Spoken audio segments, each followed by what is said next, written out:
Good morning. We gathered here to remember ourselves, to remember our humanity, to remember that we can stand to let our hearts break, that even though the pain is terrible, the love that wells up in our broken hearts can change our lives and the world. We gathered here to remember ourselves, to remember how hard it really is to live in this world. And we are here to remember how big a love we carry within us and how big a love we swim in each surprising day.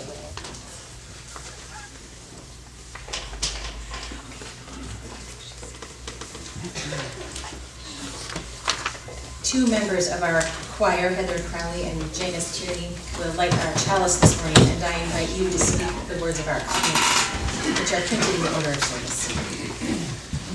Love is the doctrine of the church. Quest for truth is its sacrament, and service is its prayer. To dwell together in peace, to seek knowledge and freedom, to serve humanity in fellowship, to respect the nurturing power within all of us, thus do we covenant. And on this choir Sunday, our choir will lead us in singing our opening hymn in 301, Touch the Earth and Reach the Sky.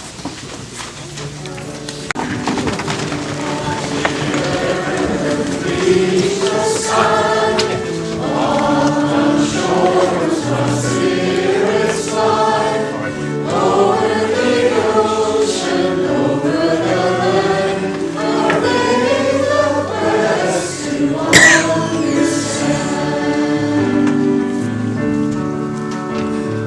Touch the earth, reach the sky, children as the reasons why. In our lives the answers show, and by our love they learn and grow. Touch the earth, reach the sky, all are born and all shall die. Life's a time left in between, to follow a star, to build a dream. Touch the earth, reach the sky, on the laughter feel the cry. May we see where we can give, for this is what it means to live. Touch the earth, reach the sky, soar with courage ever high. Spirits joining as we fly,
tale?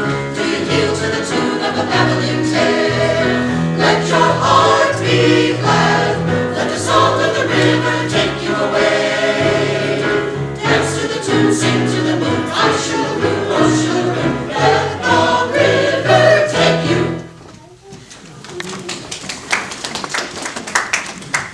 Of the life of this community flow on out the door to Young Church. We'll sing them out of this song.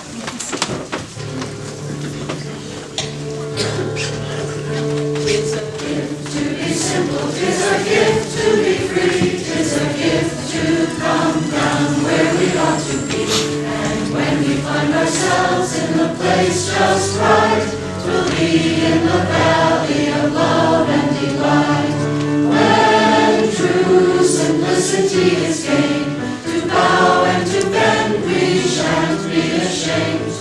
To turn will be our delight, till by turning we come round right.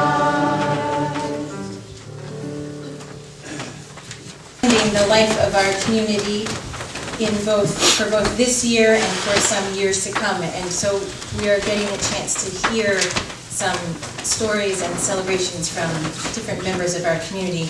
Mary Alice Lapoint is speaking this morning. Welcome, Mary Alice.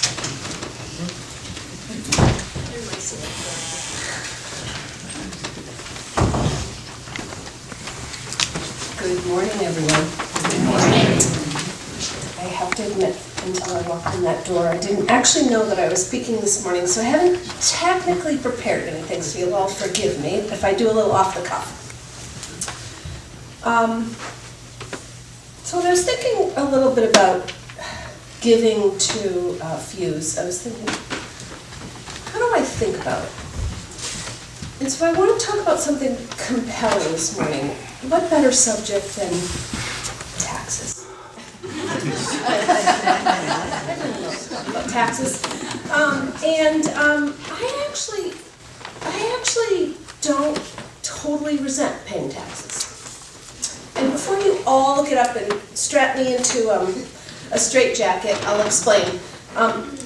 I own a couple businesses and I pay a lot of tax every month, and I pay somebody to try to pay as few of those dollars as possible. So I'm not completely crazy. But when I think about taxes, I kind of think about the early settlers coming in and kind of developing a little town, and then coming in and saying, what are our values that we all share? Kind of all want roads that are cleared of snow, and we all want to educate our children, and maybe we all want water coming into our houses and sewer going out of our houses and things like that. And let's just rotate and take turns on who makes those decisions about how we're going to spend some collective money and come together. And so whenever tax season comes around, I try to be good-natured about it and think about what the original intent of it was. Helps me with my resentment. So when I think of FUUSE, I kind of think the same way. That why do we support FUUSE? And I think it's similar in that we kind of all come together and we decide on some values that we share. We want to have a roof over our head and water coming in and sewer going out and all of those same things, and maybe do some good out in the community and maybe do some good here. And we all come together and decide, let's pitch in our money and rotate who makes the decisions about how we spend it. And that's the way I think about the pledge drive every year. So we all kind of decide, hey, we're sharing these costs and let's pitch together. So that's it. That's why I give. That's how I give, and that's how I think about it. And I've been asked to stand up here today and remind you that it's that time of year when we do make that decision. We come together collectively and make some decisions about what we value together, and then put a few people in charge of how we're going to spend it. So it is pledge drive, and I understand that these cards are in the pews for everyone.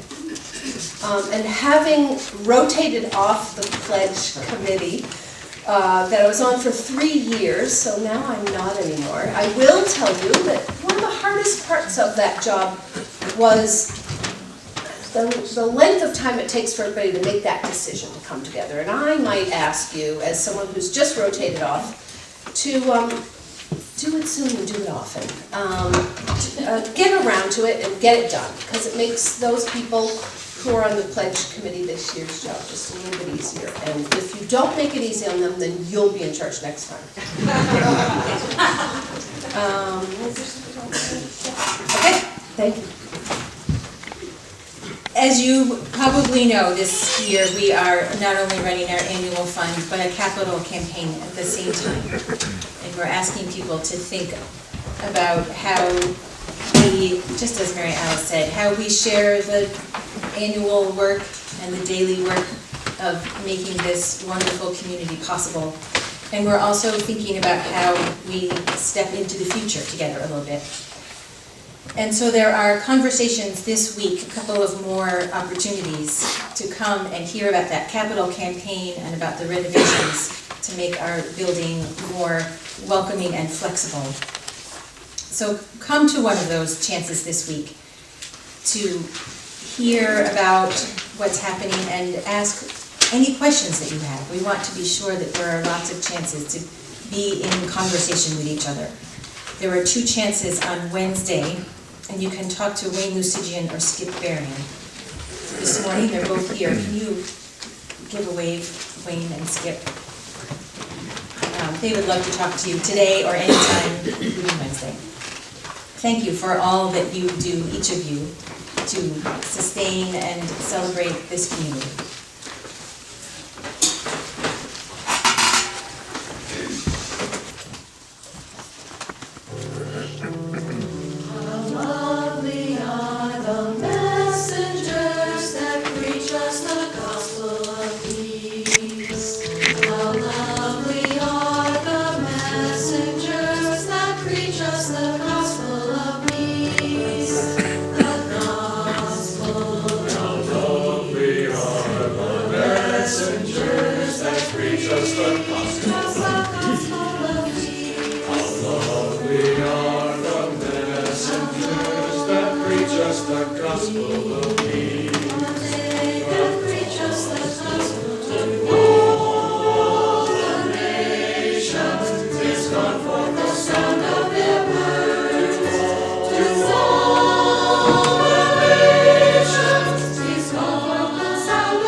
How lovely are the messengers that preach us a gospel of peace.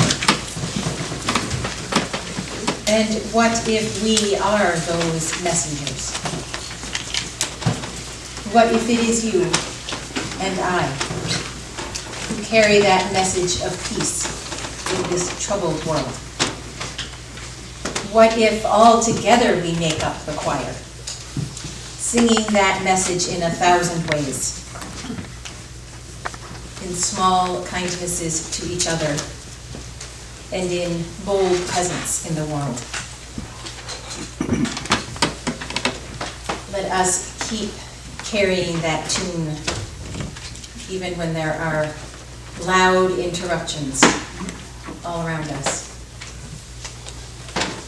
Let us keep singing that tune together.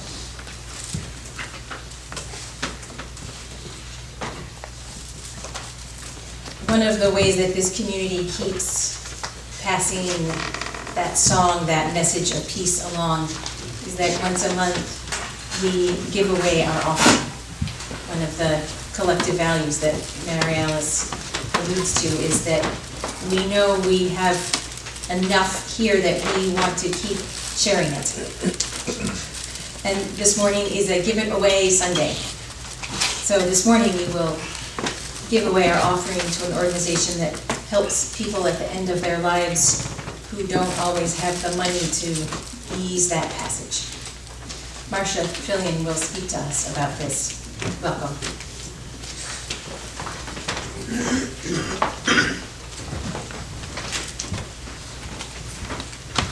Good morning. Thank you so much for letting me be here today. It's a beautiful morning and I feel truly honored to be able to share it with you. I also want to thank you so much for your generosity last year. We are an independent nonprofit organization based in Portsmouth, and we couldn't do the work that we do without support from people like you by our side. So my name is Marsha Filion. I'm the Executive Director of Hospice Health Foundation. We help hospice patients who live below the poverty level gain access to basic but essential needs that help contribute to their quality of life, their comfort, and their dignity during their final days. Some of the things that we fund include rent, so that patients don't have to worry about being evicted as they grapple with their terminal illness. We also fund payments of heat, so that people can stay warm through the winter months, and also air conditioners and electricity so that they can stay cool in the summer. In one instance, we've helped a woman who is the mother of 2 teenage boys who wanted to stay in the comfort of her home during her final days. And they had so very little. What they needed was a working fridge in order to stay at home. And we provided them with the funding so that they could purchase the basic model. And that was the inheritance that her boys were left with when she died. We also help provide transportation to reunite loved ones. So that could be flying in a son who is living on the other side of the country, or even to reunite couples who have been together for 50 years, but because of their health circumstances, one was based in a facility in one part of town, and the other was based in, say, a rehab clinic somewhere else. So because of illness, they were separated after 50 years of being together. And one instance we did this last year around this time, we were able to just pay for taxi transport so that a gentleman could go visit his wife and even make a pit stop in a store so that he could pick up some flowers and a box of chocolates and have a little Valentine's Day reunion. So they're little things, but they mean the world to people who are struggling to make ends meet. And your impact will be felt, and there's no question of that. I just wanted to mention one other person that you can see at the table at our stand.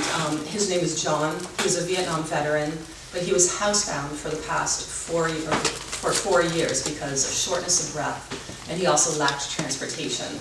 So we funded a refurbished scooter for about $400. He had mentioned to a social worker that he was a keen fisher, and there was a pond down the road that he was interested in exploring. And you'll see the picture of him and his wife on the scooter. Their first sunny day in April. They're beaming, their smiles are brilliant, and you know that, in addition to the fishing trip, they're going to get up to all sorts of adventures. Your gifts make a difference, and they let people know that they matter, no matter what their financial status is, no matter how much longer they have to live. They matter, it brings joy to their life, and it gives them the opportunity to smile. So thank you so much. Our priority in the next year is going to be making sure that all hospice patients in New Hampshire who are lacking the ability to make ends meet have a dignified and a joyful and have a good end of life, as good as possible, and your contributions will go towards that. Thank you.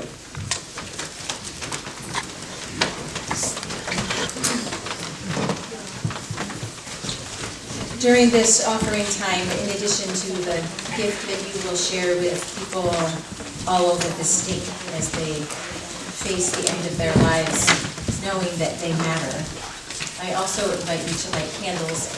I'll add an additional bowl of candles right here in the center, so there will be 5 places to light candles at this time when we need lots of light. I also invite you to write down your joys and sorrows this morning. You'll find cards in the communal rack, mostly along the center aisle here. Please write down whatever is on your heart that you would like to be heard by this community, and bring it forward and put it in our Tree of Life bowl, and I will read them aloud after the offering time. The morning offering for hospice help. We'll be grateful you said.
Some of the deepest sorrow, and there is something else we hear fairly often now in Joys and Sorrows time, which is not joy or sorrow, but something closer to rage, which is something that we have to grapple with in this community and in our country.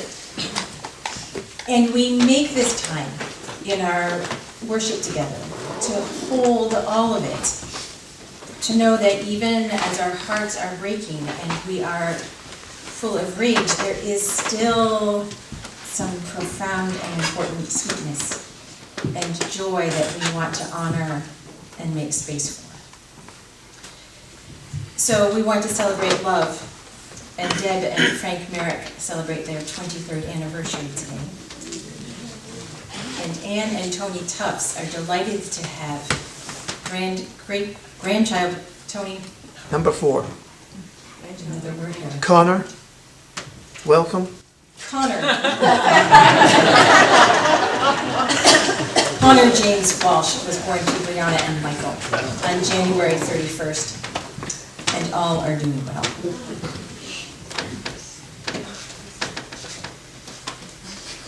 And part of honoring that new life is to honor all lives, and we hear these sorrows. Sorrow for the epidemic of senseless shooting in our country, and joy for the courage and passion of student leaders standing up and speaking truth to power. My joy is my pride in my daughter, Linnea, who in a community post on Facebook responding to comments that there is a difference between automatic and semi-automatic rifles, brought fire and brimstone to her description about what it is like to be a student today. The joy of hearing young voices we call BS.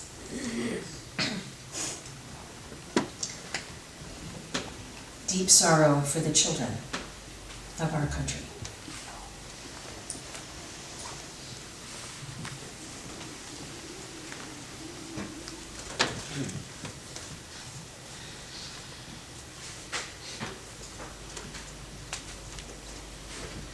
And I also say that the people who will change the laws and the culture have already been born. I think they are already at work. The people who will do some of the most important work to slow climate change have already been born. I think they are already at work. The people who will change how we understand whiteness and this country's history of race are already born. And they are already at work. The people who struggle with change have been born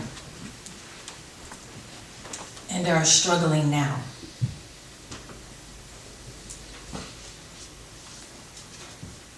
The people who will tend the soil and feed us have already been born. They are doing their work even now that the world that we live in is covered with snow. The people who can be present to the heartbreak and the beauty of the world have already been born.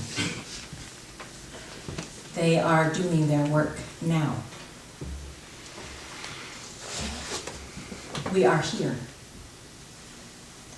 We are doing the work now.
This morning we had an opportunity to our congregation to have a little bit different conversation.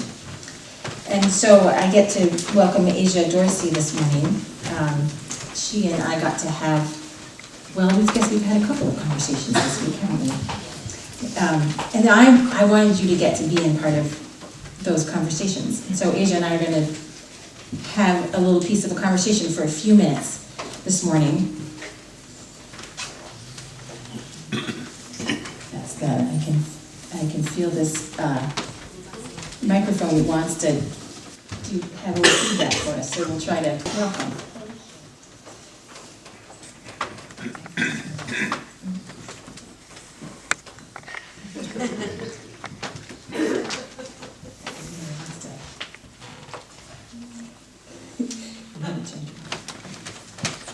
All right. So Asia is here from Denver, Colorado, where she runs 5 Points Fermentation, which makes fermented food. And we will only get to hear the edges of that story, so you will have to engage her in the conversation either now or she's coming back in April to UNH, and I'm hoping that we'll get to continue our conversation with her then as well. Asia really arrives here by way of a deep spiritual journey through some pretty terrible pain and into a deep appreciation of the gift of being alive in this difficult moment in the world. So we're going to talk a little bit about what it means to be here and be connected to the fullness of life. And I'm going to try to pretend to be Krista Tippett for a minute.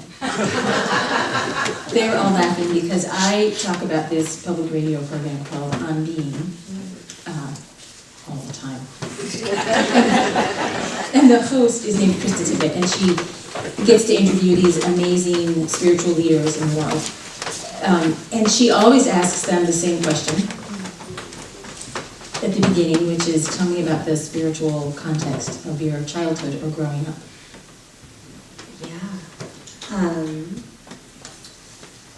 I was raised by the black sheep of the family, my grandmother. And so my childhood was actually really radical. It was nature-based. I remember spending weeks digging holes with like kitchen spoons in the dirt. And after the week, I dug a hole big enough for my whole body to fit in. I remember running in and out of the kitchen, like getting the water, filling the mud hole, and just like sitting in it. just sitting in it. And the dirtier, the better. I was fascinated by these little green bugs, which I didn't like because they were always on the flowers, and the ladybugs. And when I learned that the ladybugs ate the little green bugs, I was all about it. I was like, we're gonna put the ladybugs here, and just constantly engaging with the ecosystem that was around me, because that made sense to me. And going to church didn't. I was kicked out of. I don't remember what it was called, but I asked a lot of questions. I had my book of Bible studies, and every story that was supposed to be a good story, I felt like it was a terrible story. I felt like all of these people were horrible, and I couldn't make sense of what my grandma would teach me was right and wrong, and what was right and wrong at church. And so that there wasn't a space for me to grapple with that wrongness, because I would see these characters and know that I would have looked back, right? Mm-hmm. I wouldn't have killed my son, right? And so it was like, oh, I must be bad then. Like there must be something wrong with me, because I'm not like this. Yeah. We talked a little bit about some of the similarities in our growing up, and that in my early childhood, I spent a lot of time really close to the ground. I didn't get in the ground and really revel in it the way you did, but but I can still remember the texture of the violets and the grass and the way the ants crawled from leaf to leaf. It was really up close with the world. And it's still very grounding for me, that being that up close to the world. And I was raised in a Unitarian Universalist congregation, and I had a book of Bible stories, and I had a book of Greek myths. You've probably heard me tell this story more than once. And so I was raised thinking that those pretty harsh stories that are in the Bible were on pretty equal footing with the kind of wild tales in the Greek myths. Because really the behavior was pretty similar. The people and the gods, and they were all over the place, and not always offering kindness to each other, not really leading with compassion in any of those stories. And so I thought they were, in my church, they were kind of all the same, and we were really, well, I grew up in a church, we just, okay, well, those stories are all not pointing us the way we want to go, so we sort of put them here as a set of stories and then try to live in the world with as much presence as we can. But as I've become an adult, I've realized that just putting the stories of harshness aside and trying to live this way is a little problematic.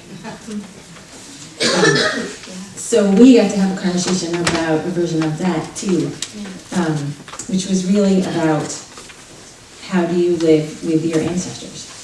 Yeah. How do we live with our ancestors? I'm thinking of, I'm constantly wondering about imagination and what access my ancestors had to different forms of imagination, these Bible stories that we spoke of, that defined the limits of imagination, right?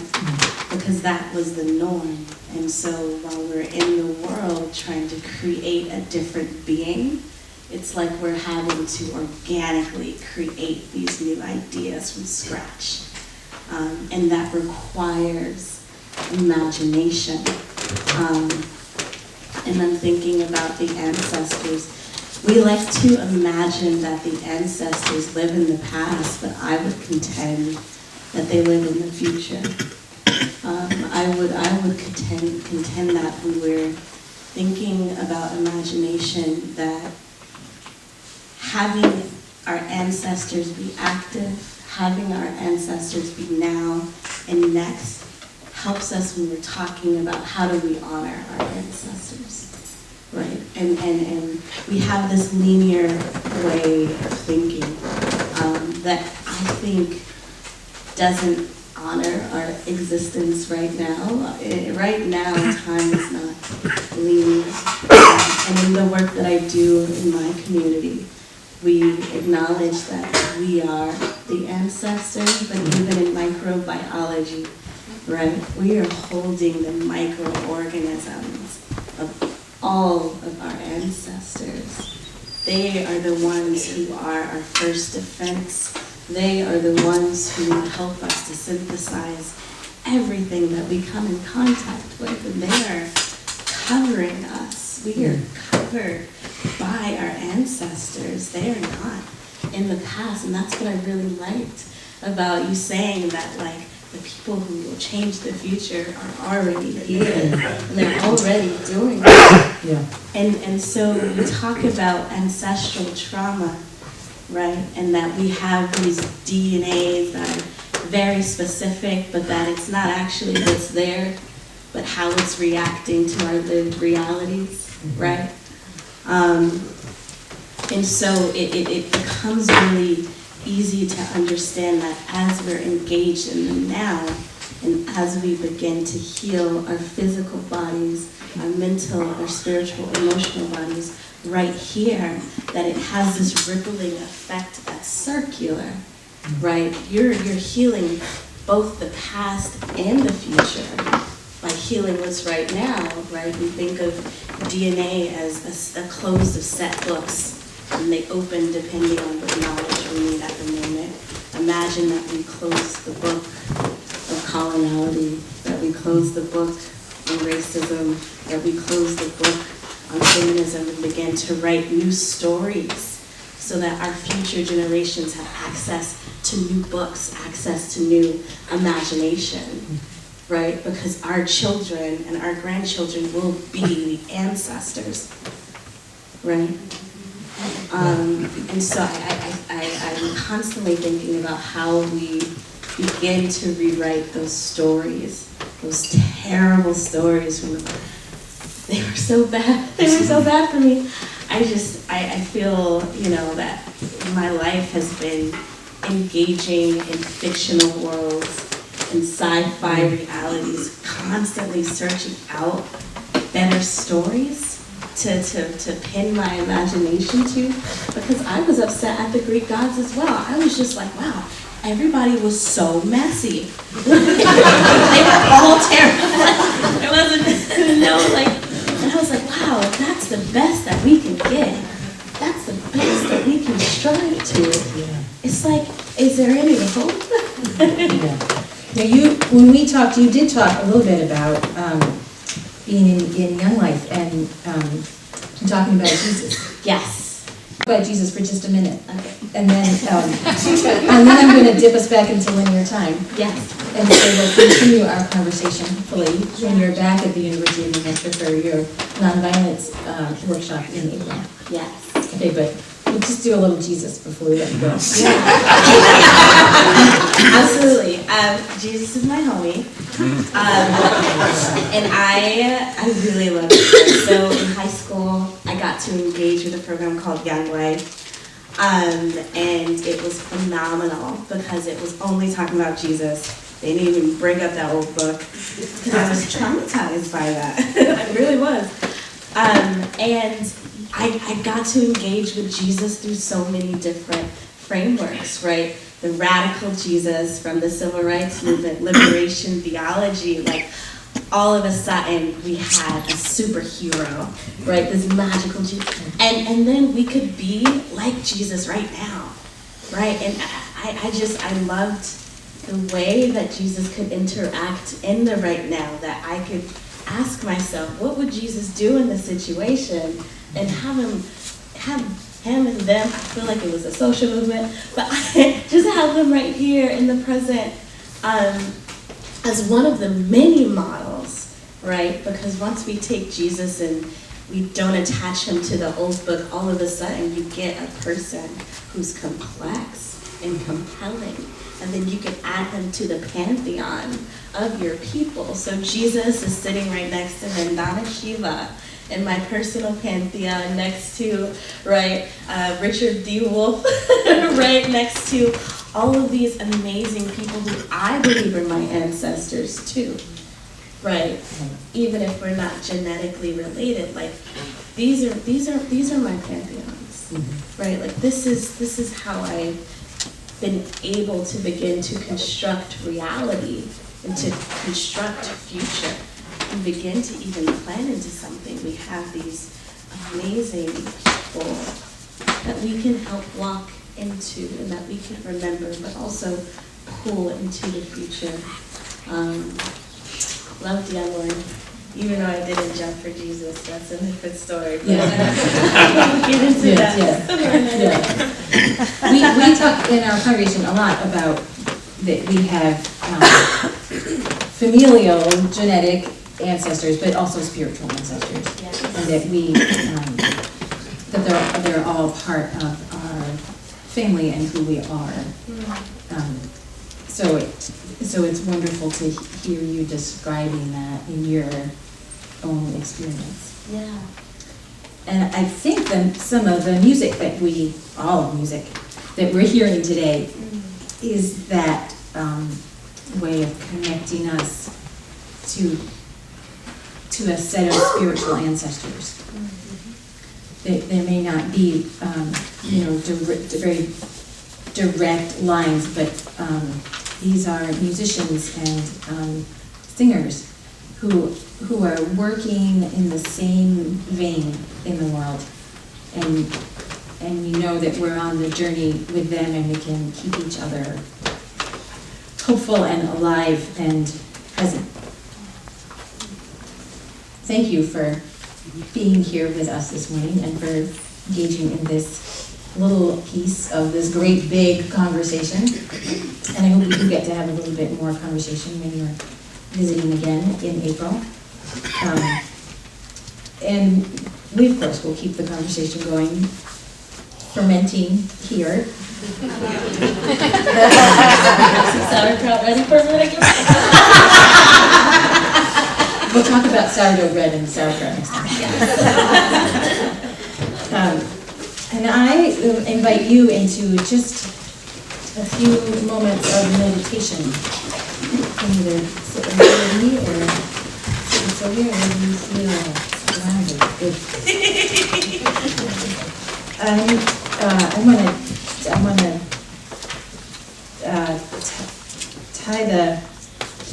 do the circle back to the ancestors with just these few words from the poet John O'Donohue. This is just a fragment of a blessing for one who is exhausted, tying us back to that first river song, which took us to the water to heal us.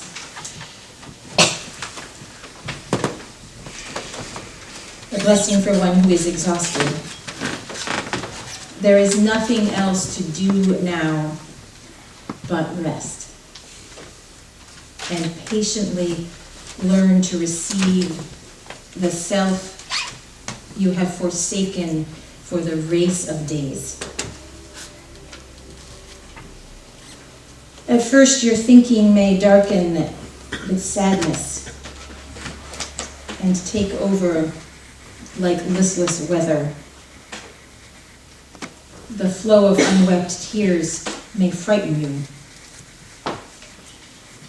You have traveled too fast over false ground, and now your soul has come to take you back.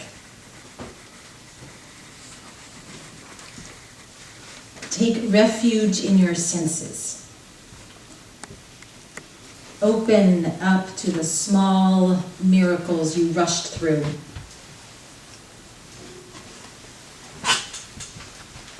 Become inclined to watch the way of rain or snow when it falls slow and free. Imitate the habit of twilight, taking time to open the well of color that fostered the brightness of day.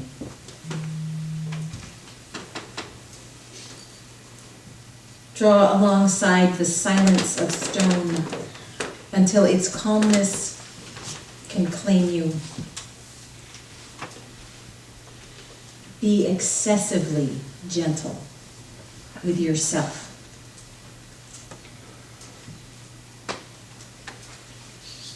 Gradually, you will return to yourself, having learned a new respect for your heart and the joy that dwells far within slow time.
Choir is going to lead us in singing this closing hymn.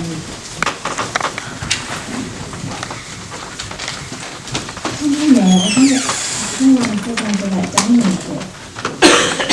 Let's just sing Where You Can Die.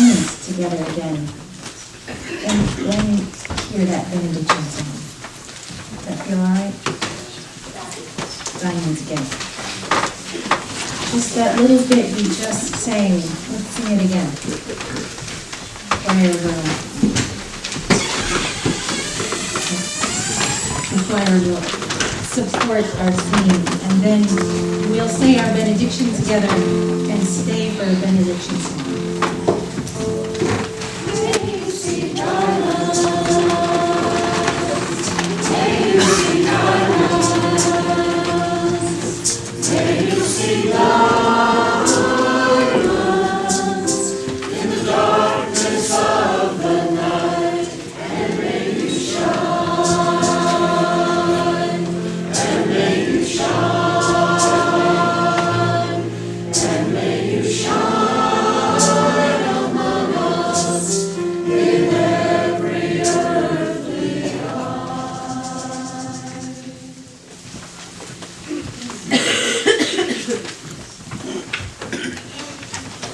Take that shine you share with you. Please join in the words of our spoken benediction before we have this sung benediction. Go in peace. Give thanks each day to set the earth and all creatures, for they are alive like you. Care for your body, it is a wondrous gift. Be gentle with yourself, live simply, be of service, be guided by your faith and not your fear. Come lightly on your way, walk in the sacred mirror.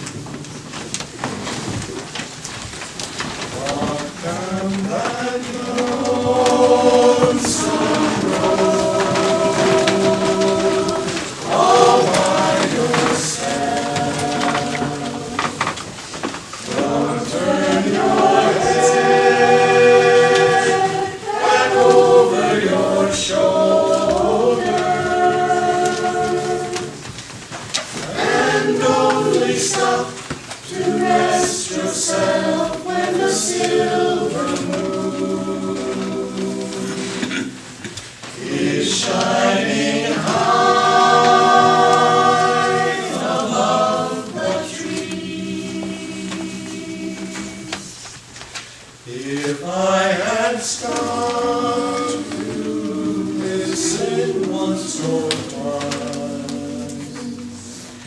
if I had closed my mouth and opened my eyes, if I had cooled my head and warmed my heart, I'd not be on this road tonight. Carry on, never feeling sorry for yourself. It doesn't save you from your troubled mind. Walk down that lonesome road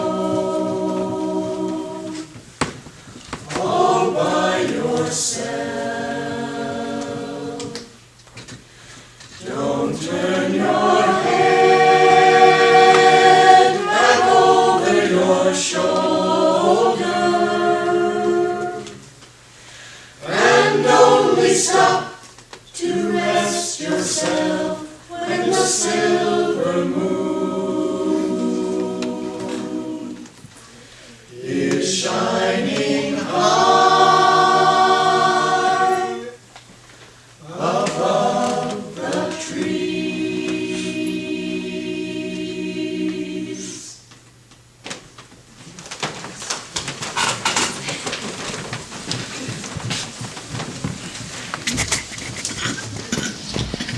Go be in the song of living.